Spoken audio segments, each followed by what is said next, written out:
നമസ്കാരം പ്രിയപ്പെട്ടവർ, ഈ തെരഞ്ഞെടുപ്പിൽ ഞങ്ങൾ ഒട്ടും നിഷ്പക്ഷരല്ല. പക്ഷം പിടിക്കുക തന്നെയാണ് ചെയ്യുന്നത്. പിണറായിയുടെ ദുർഭരണം അവസാനിക്കണം എന്നതാണ് ഞങ്ങളുടെ പക്ഷം. അതുമാത്രമല്ല, BJPക്ക് 1-2 സീറ്റെങ്കിലും കുറഞ്ഞത് കിട്ടണം എന്ന് ഞങ്ങൾക്ക് ആഗ്രഹമുണ്ട്. അത് BJPയോടുള്ള ഇഷ്ടം കൊണ്ടല്ല. CPIM എന്ന് പറയുന്ന അടിമുടി അഴിമതി നിറഞ്ഞ ധാർഷ്ട്യം കലർന്ന ഗുണ്ടായിസവും തെമ്മാടിത്തവുമുള്ള ആ പ്രസ്ഥാനം ഇല്ലാതാകണമെങ്കിൽ, കേരള സമൂഹം നന്നാവണമെങ്കിൽ അതിന് ബദലായി BJP വളർന്നു വരണം. അതുകൊണ്ട് ഈ തെരഞ്ഞെടുപ്പിൽ CPM തോറ്റാൽ മാത്രം പോരാ, UDF അധികാരത്തിൽ എത്തിയാൽ മാത്രം പോരാ, BJPക്ക് കുറഞ്ഞത് 2 സീറ്റെങ്കിലും കിട്ടുകയും ചെയ്യണം എന്നാണ് ഞങ്ങളുടെ നിലപാട്. ഇതിത്രയും തുറന്നു പറഞ്ഞുകൊണ്ട് ഒരു വ്യാജ നിഷ്പക്ഷതയും ഇല്ലാതെ തന്നെയാണ് നിർബന്ധമായും ജയിപ്പിക്കേണ്ട 10 പേരെക്കുറിച്ച് ഞങ്ങൾ വാർത്ത ചെയ്യുന്നത്. ഞങ്ങളുടെ ഈ ലിസ്റ്റിൽ ഇതിലധികം പേർ ഉൾപ്പെട്ടതാണ്. ഞങ്ങൾ ആദ്യം ഒരു പ്രാഥമിക ലിസ്റ്റ് ഉണ്ടാക്കിയപ്പോൾ ഒരു 30 പേരെങ്കിലും ജയിപ്പിക്കേണ്ടതായുണ്ട്. എന്നാൽ 10 പേരെ തിരഞ്ഞെടുക്കുക എന്ന ദൗത്യമായിരുന്നതുകൊണ്ട് പലരുടെയും പേര് വെട്ടിക്കളഞ്ഞു, പല കാരണങ്ങളാൽ. ഉദാഹരണം, ചാണ്ടിയുമ്മൻ ഞങ്ങളുടെ ലിസ്റ്റിലുണ്ടായിരുന്നു. കാരണം ചാണ്ടിയുമ്മൻ ആത്മാർത്ഥമായി ചെലവ് കുറച്ച് തൻ്റെ മണ്ഡലത്തിൽ പ്രവർത്തിക്കുന്നുണ്ട്. ഒരു മാതൃകയാണ് ചാണ്ടിയുമ്മൻ്റെ രാഷ്ട്രീയം.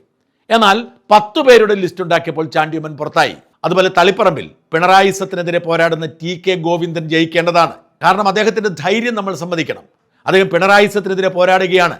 അതുപോലെ പല യുവ BJP നേതാക്കളും, തിരുവല്ലയിലെ അനൂപ് ആന്റണി ജോസഫ്, പാലായിലെ ഷോൺ ജോർജ് ഒക്കെ ശങ്കുറ്റി ദാസിനെയും യുവരാജ് ഗോഗിനെയും പോലെയുള്ളവർ നിയമസഭയിൽ വരേണ്ടവർ തന്നെയാണ്. പക്ഷെ അതൊന്നും പ്രായോഗികമല്ല എന്ന കാര്യം പറയാതിരിക്കാൻ നിവൃത്തിയില്ല. സേനാപതി വേണു ഞങ്ങളുടെ പ്രാഥമിക ലിസ്റ്റിൽ ഇടം പിടിച്ചിട്ടൊടുവിൽ 10 പേരെ തിരഞ്ഞെടുത്തപ്പോൾ പുറത്തായാണ്. ഇത്തരത്തിൽ നിരവധി പേർ വേറെയുമുണ്ട്, ഇല്ല എന്ന് പറയുന്നില്ല. എങ്കിൽ പോലും 10 പേർ, മറുനാടൻ പ്രേക്ഷകർ ഈ 10 പേർക്ക് വോട്ട് ചെയ്യണം എന്ന അഭ്യർത്ഥന ഞങ്ങൾക്കുണ്ട്. ആദ്യം മുതൽ റാങ്കിംഗ് ലിസ്റ്റ് പറയാം. ആദ്യത്തെ പേര് ശോഭാ സുരേന്ദ്രൻ്റെതാണ്.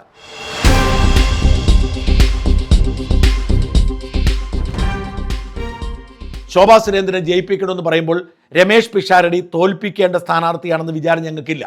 രമേശ് പിഷാരടി മിടുക്കനായ സ്ഥാനാർത്ഥിയാണ്, നല്ലവനാണ്, സാധാരണ സിനിമക്കാരുടെ ജാടയൊന്നുമില്ലാത്ത ഒരു സത്യസന്ധനായ മനുഷ്യനാണ്. ഈ രമേശ് പിഷാരടി മറ്റൊരു മണ്ഡലത്തിലായിരുന്നെങ്കിൽ, ഉദാഹരണത്തിന് തൃപ്പൂണിത്തറയിലായിരുന്നു മത്സരിച്ചതെങ്കിൽ, ജയിപ്പിക്കേണ്ടവരുടെ ലിസ്റ്റിൽ ഞങ്ങൾ ഇടം കൊടുക്കുമായിരുന്നു. പക്ഷെ നിർഭാഗ്യവശാൽ ശോഭാ സുരേന്ദ്രൻ എന്ന നിർബന്ധമായും ജയിക്കേണ്ട ഒരു സ്ഥാനാർത്ഥിക്കെതിരായി രമേശ് പിഷാരടി വന്നപ്പോൾ ഞങ്ങൾക്ക് രമേശ് പിഷാരടിയെ തോൽപ്പിക്കണമെന്ന് പറയാൻ താല്പര്യമില്ല.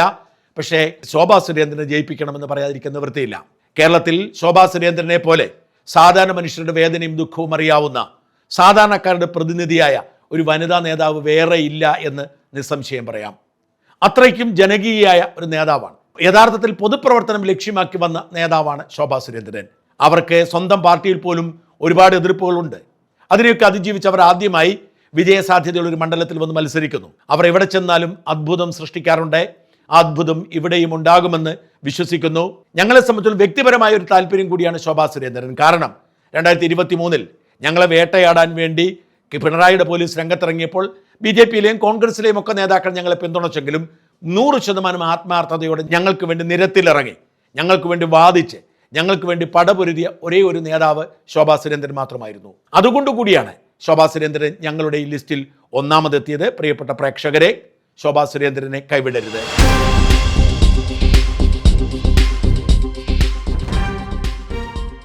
വിജയിപ്പിക്കേണ്ടവരുടെ ലിസ്റ്റിൽ രണ്ടാമതെത്തുന്നത് മൂവാറ്റുപുഴയിൽ മത്സരിക്കുന്ന മാത്യു കൊഴുനാടനാണ്. കൊഴുനാടനെ കുറിച്ച് ഇനി അധികം വിശദീകരിക്കേണ്ടതില്ല.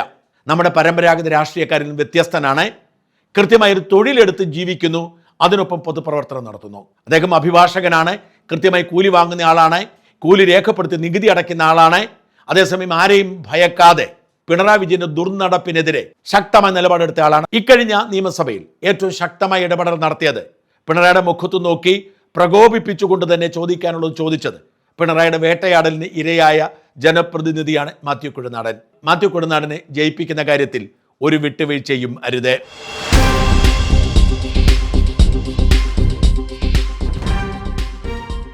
മൂന്നാമത് ഞങ്ങൾ ഉയർത്തിക്കാട്ടാൻ ആഗ്രഹിക്കുന്ന നേതാവ് കായംകുളത്ത് പ്രതിഭയ്ക്കെതിരെ മത്സരിക്കുന്ന ലിജു ആണ്. ലിജുവിനെ പോലെ സാത്വികരായ രാഷ്ട്രീയക്കാർ വളരെ കുറവാണ്. നിർഭാഗ്യവശാൽ അദ്ദേഹത്തിന് ഒരിക്കലും ജയിക്കാൻ പറ്റുന്ന ഒരു അവസരം ലഭിച്ചിട്ടില്ല. ഇക്കുറി കൂടി ലിജു തോറ്റാൽ പിന്നെ ലിജുവിൻ്റെ രാഷ്ട്രീയ ഭാവി ഇരുളടഞ്ഞതാവും. നിസ്വാർത്ഥമായ രാഷ്ട്രീയ പ്രവർത്തനം നടത്തുന്ന, എല്ലാവരും ദയ കാട്ടുന്ന, ഒരു തരത്തിലുള്ള വിവേചന ബുദ്ധിയുമില്ലാത്ത, പണത്തോടോ പ്രശസ്തിയോടോ ആർത്തിയില്ലാത്ത ഒരു മാതൃകാ പൊതുപ്രവർത്തകനാണ് ലിജു. ലിജു ഇക്കുറി തോറ്റാൽ തോൽക്കുന്നത് കേരളീയ പൊതുസമൂഹമാവും. അതുകൊണ്ട് വിനീതമായി ഞങ്ങൾ അഭ്യർത്ഥിക്കുന്നു, കായംകുളംകാരോടെ മറക്കാതെ ലിജുവിന് വോട്ട് ചെയ്യണം.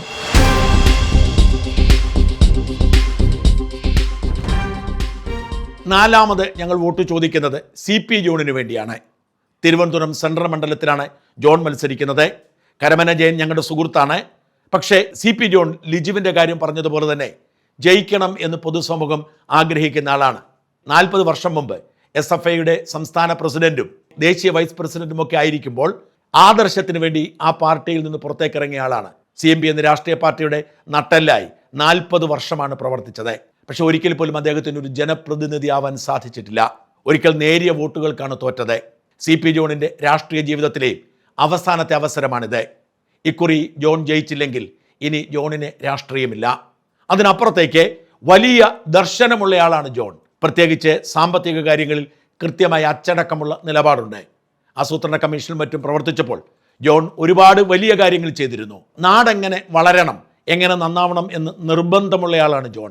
ജോണിനെ പോലൊരാൾ നിയമസഭയിൽ ഉണ്ടാവേണ്ടത് ആവശ്യമാണ്. മാത്രമല്ല UDF അധികാരത്തിൽ വന്നാൽ ജോണിന് ഒരു മന്ത്രിസ്ഥാനത്തിനുള്ള സാധ്യതയുണ്ട്. അത് കേരളത്തിൻ്റെ ഭാഗ്യമായിരിക്കും. അതുകൊണ്ട് തിരുവനന്തപുരംകാർ CP ജോണിന് വോട്ട് ചെയ്യണം എന്ന് അഭ്യർത്ഥിക്കുന്നു.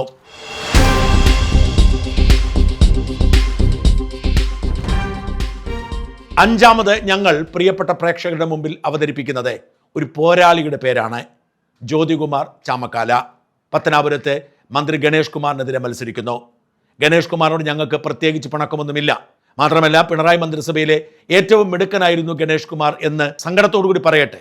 ഗണേഷ് കുമാർ ബഹുമിടുക്കനായിരുന്നു. KSRTCയിൽ ഒരുപാട് മാറ്റങ്ങൾ അദ്ദേഹം കൊണ്ടുവന്നു. അദ്ദേഹത്തിൻ്റെ വ്യക്തിജീവിതം മാറ്റിവെക്കുക. പക്ഷെ മന്ത്രി എന്ന നിലയിൽ ഗണേഷ് കുമാർ മിടുക്കനായിരുന്നു. പക്ഷേ ജ്യോതികുമാർ ചാമക്കാല ഒരു പോരാളിയാണ്. എങ്ങനെയായിരിക്കണം ഒരു പൊതുപ്രവർത്തകൻ ഒരു മണ്ഡലത്തിൽ പ്രവർത്തിക്കേണ്ടത് എന്നതിൻ്റെ ഉദാഹരണമാണ് ചാമക്കാല. കഴിഞ്ഞ തവണ മത്സരിച്ചു തോറ്റുപോയി. എനിക്ക് വളരെ അടുപ്പമുള്ള ചിലരുൾപ്പെടെ നമ്മുടെ പല നേതാക്കളും തോറ്റു കഴിഞ്ഞാൽ അങ്ങോട്ട് പോവില്ല, തെരഞ്ഞെടുപ്പ് കാലത്ത് മാത്രമാണ് എത്തുന്നത്. എന്നാൽ ജ്യോതികുമാർ ചാമക്കാലയ്ക്ക് തോൽക്കുമെന്ന് ഉറപ്പുള്ള ഒരു മണ്ഡലം കിട്ടുന്നു. ആ മണ്ഡലത്തിൽ മത്സരിക്കുന്നു, തോൽക്കുന്നു. പക്ഷേ അവിടെ തന്നെ 5 വർഷം അടിയുറച്ചു നിന്ന് പോരാടുന്നു. പത്തനാപുരംകാരുടെ എല്ലാ കാര്യങ്ങളിലും ഇടപെട്ട് ഒരു യഥാർത്ഥ ജനപ്രതിനിധിയായി അവിടെ വാഴുകയാണ്. ജനങ്ങൾക്കിടയിൽ നിസ്വാർത്ഥമായി പ്രവർത്തിക്കുന്ന ഒരാൾക്ക് പ്രതിഫലം കിട്ടേണ്ടത് ആവശ്യമാണ്. അതുകൊണ്ട് തന്നെ ജ്യോതികുമാർ ചാമക്കാലയുടെ വിജയം ജനാധിപത്യത്തിൻ്റെ വിജയമാണ് എന്നാണ് ഞങ്ങൾ വിശ്വസിക്കുന്നത്. പത്തനാപുരംകാർ ജ്യോതികുമാർ ചാമക്കാലയ്ക്ക് വോട്ട് ചെയ്യുക.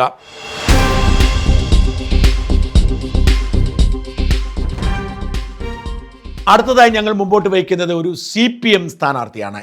പാറശാലയിലെ CK ഹരീന്ദ്രൻ. ആകപ്പാടെ ഞങ്ങളുടെ ലിസ്റ്റിൽ ഇടം പിടിച്ചിരിക്കുന്ന ഒരേ ഒരു CPM സ്ഥാനാർത്ഥി CK ഹരീന്ദ്രനാണ്. CK ഹരീന്ദ്രൻ ഒരു മാതൃകാ പൊതുപ്രവർത്തകനാണ്. പിണറായി വിജയന് താല്പര്യമില്ലാതിരുന്നിട്ട് കൂടി ആ പാർട്ടിയിൽ അദ്ദേഹം തുടർച്ചയായി മത്സരിക്കുന്ന സാഹചര്യമുണ്ടായത് അദ്ദേഹത്തിൻ്റെ ജനപിന്തുണ മൂലമാണ്. CK ഹരീന്ദ്രൻ ഇക്കുറി സീറ്റ് കിട്ടിയതുപോലും അദ്ദേഹമല്ലാതെ മറ്റാരെ നിർത്തിയാലും ജയിക്കില്ല എന്ന് ഉത്തമ ബോധ്യമുള്ളതുകൊണ്ടാണ്. എല്ലാ പൊതുപ്രവർത്തകർക്കും മാതൃകയാണ് പാറശാലയുടെ MLA CK ഹരീന്ദ്രൻ. ഹരീന്ദ്രനെ ഒരിക്കൽ കൂടി വിജയിപ്പിക്കണമെന്ന് അഭ്യർത്ഥിക്കുന്നു.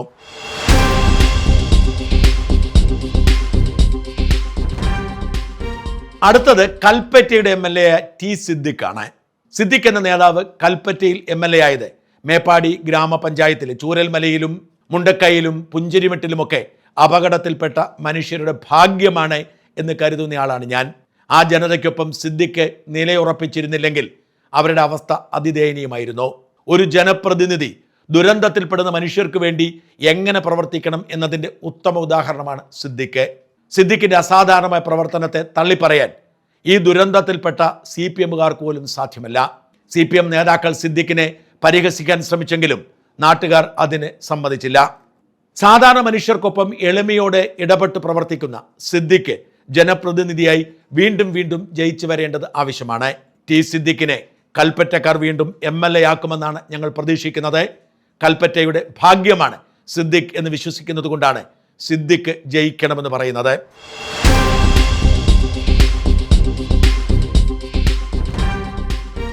അടുത്തത് വടകരയിൽ മത്സരിക്കുന്ന KK രമയാണ്. KK രമയെ എങ്ങനെയെങ്കിലും തോൽപ്പിക്കാൻ CPM ഏത് പിശാചിനെയും കൂട്ടുപിടിക്കാനുള്ള നെട്ടോട്ടത്തിലാണ്. കഴിഞ്ഞ തവണ നിയമസഭയിലേക്ക് ജയിച്ചു വന്ന KK രമ CPMന് ചില്ലറ തലവേദനയിലുണ്ടാക്കിയത്. പിണറായി വിജയന് രമയെ പേടിച്ച് പലപ്പോഴും സഭയിൽ വരാതിരിക്കേണ്ട സാഹചര്യമുണ്ടായി. ടി പി ചന്ദ്രശേഖരൻ്റെ പ്രതിനിധിയായാണ് രമ നിയമസഭയിലെത്തിയത്. രമയെ എങ്ങനെയും തോൽപ്പിക്കാൻ ഏതു വിലയും കൊടുക്കാൻ CPM തയ്യാറായി വരുമ്പോൾ പിണറായിസ്റ്റ് ഭീകരതയ്ക്കെതിരെയുള്ള പോരാട്ട വീര്യത്തിൻ്റെ ഉദാഹരണമായി രമ ജയിച്ചു വരേണ്ടത് ജനാധിപത്യത്തിന് ആവശ്യമാണ്. CPM എന്ന് പറയുന്ന ഒരു ഫാസിസ്റ്റ് സംഘടനയോടെ, കൊലയാളി പാർട്ടിയോടെ രമയ്ക്ക് മാത്രമേ ഇത്രയെങ്കിലും പിടിച്ചു നിൽക്കാൻ കഴിഞ്ഞിട്ടുള്ളൂ. അതുകൊണ്ട് രമയുടെ വിജയം ഈ തെരഞ്ഞെടുപ്പിൽ ജനാധിപത്യത്തിൻ്റെ വിജയമാണ്. ദയവായി വടകരക്കാർ രമയ്ക്ക് തന്നെ വീണ്ടും വോട്ട് ചെയ്യുക.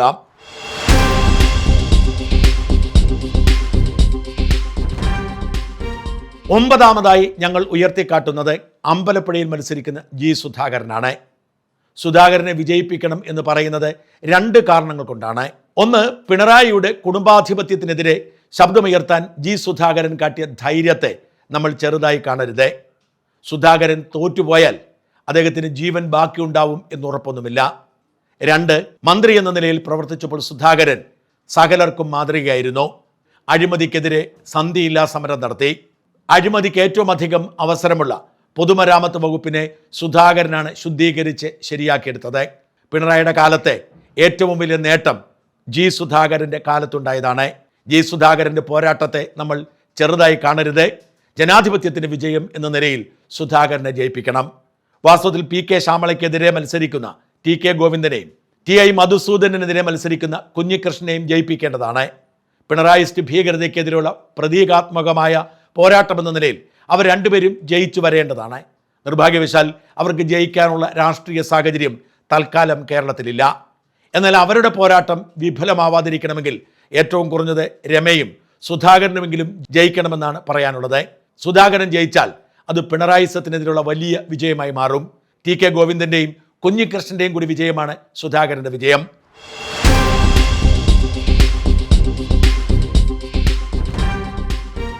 ഞങ്ങളുടെ 10ാമത്തെ സ്ഥാനാർത്ഥി നേമത്ത് മത്സരിക്കുന്ന രാജീവ് ചന്ദ്രശേഖരാണ്.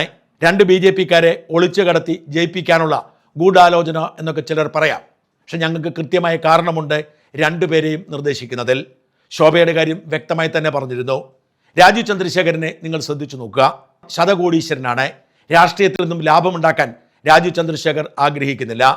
അദ്ദേഹം പൊതുപ്രവർത്തനത്തിന് വന്നത് നാട് നന്നാക്കാനാണ്.